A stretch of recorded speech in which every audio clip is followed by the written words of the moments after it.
Ndugu zangu, mbunge wetu katufungulia mlango wa kuonyesha upendo. Kwa hiyo na sisi tuendelezeni upendo wetu, hususan tukizingatia kwamba mafundisho ya Ramadhani kutokana kwa mujibu wa aya ambayo imeandikwa hapa, Ramadhani ni chuo, Ramadhani ni madrasa, Ramadhani ni chuo cha mafunzo kinachowafundisha watu maadili mema, kinachowafundisha watu namna ya kuishi na jamii vizuri, kinachowafundisha watu kuwa karibu na Mwenyezi Mungu Subhanahu wa Ta'ala, kinachowafundisha watu kuwalea mayatima, kuwasaidia wajane, kuwa karibu na maskini. Na ndio maana Muislamu ili saumu yake iweze kukubalika, miongoni mwa taratibu na masharti yake, hutakiwi kugombana, hutakiwi kutukana, hutakiwi kumuudhi mtu, hutakiwi kuiba cha mtu, hutakiwi kula ambacho si cha kwako pasi na idhini ya mmiliki wa kitu hicho, na mambo mengine mengi. Hii yote ikiwa ni mafundisho kwamba Ramadhani ni chuo cha kutufundisha kuwa na maadili mema. Na ndio maana tunahusiwa baada ya Ramadhani kuisha, yale yote ambayo tuliojifundisha ndani ya mwezi mtukufu wa Ramadhani twende tukayaishi.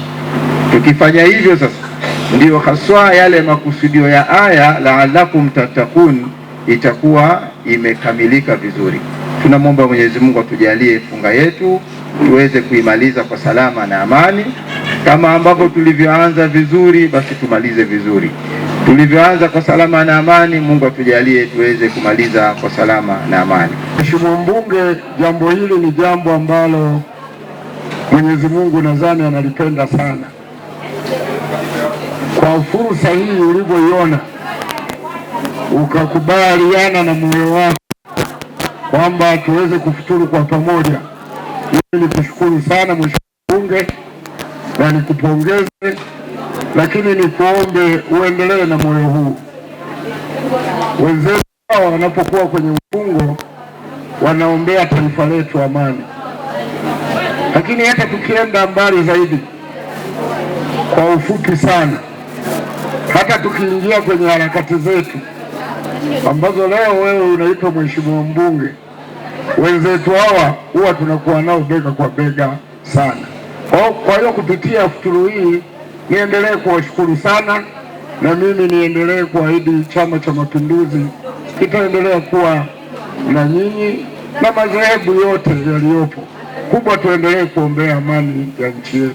Nimeandaa iftari hii ikiwa ni sehemu ya utamaduni ambao tumekuwa nao kwa miongo mingi, kwamba katika mwezi huu mtukufu wa Ramadhani, basi unapopata nafasi ya kuweza kushiriki na ndugu zako, kushiriki na jamaa zako katika iftari, basi inatakiwa ufanye hivyo, ikiwa tu ni namna pia ya kuweza kujumuika pamoja katika kuendeleza ule mshikamano wetu, umoja wetu, upendo wetu, na hatimaye kutuwezesha sisi kama wananchi wa jimbo la Kahama ambao tuko katika imani mbalimbali na dini mbalimbali kuwa wamoja na kushiriki pamoja katika shughuli hizi za maendeleo ya jimbo letu la Kahama mjini.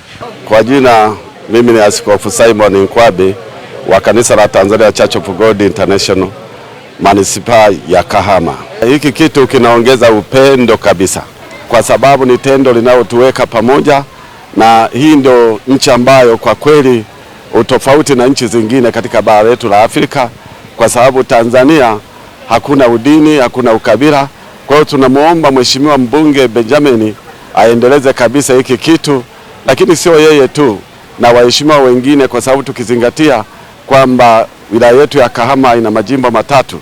Niwaombe na wabunge wengine ambao kwa kweli tuna wabunge wazuri tu, na wenyewe wachukue kitu kama hiki ili kutuweka pamoja. Jambo hili linaongeza mahusiano bora na mahusiano ya urafiki, kuwa ana urafiki au ana ule umoja kati ya yeye na jamii pia inayomzunguka hii ya Kahama.